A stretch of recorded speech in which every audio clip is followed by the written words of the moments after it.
పండబెట్టి తొక్కుతా, పేగులు మెడలేసుకుంటా, పెండ ముఖానికి రాసుకుంటా, చీరుతా, సంపుతా, మానవ బాంబునైతా, మట్టి బాంబునైతా అని మాట్లాడతాడు. ఇంత అసహనమా? ఒక ముఖ్యమంత్రి మాట్లాడవలసిన భాషనా?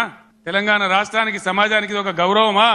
కానీ ఈ విధంగా 10 ఏళ్ల ముఖ్యమంత్రికి ఉన్నప్పుడు నా నోటి నుంచి ఒక్క రోజన్నా, ఒక సందర్భంలన్నా ఇటువంటి దురుసు మాటలు మీరు విన్నరా? నీ మెడలు వంచులుగా ఇరుస్తాం, నీ మెడలు 4 ముక్కలు చేస్తాం అనుకుంటున్నావు. జాగ్రత్త. మేము ఎంతమంది ముందు మేము నలుచుకుంటే మీరు నష్టం కూడా మిగిలారు. దాని ఫామ్ హౌస్ గా అడుగుపెట్టి 6 ముక్కలు అయితే నాకు అనుకుంటున్నాము.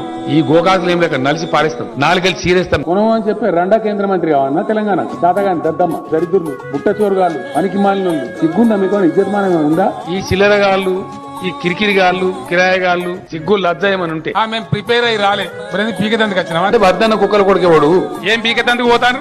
అదేందో పెద్ద పీకినట్టు పడగొట్టినట్టు పిసగాడి కొడుకులు ఉంటే వాడు సిగ్గుపడాలా? పిసగాడి కొడుకే అంటున్నాను నేను. మీలాంటి కుక్కలు చాలా మంది ఉంటారు, బయటికి వెళ్ళండి. అరే ఏమరుస్తారా భయ్, బేకూఫ్గాలన్నారు మీరు.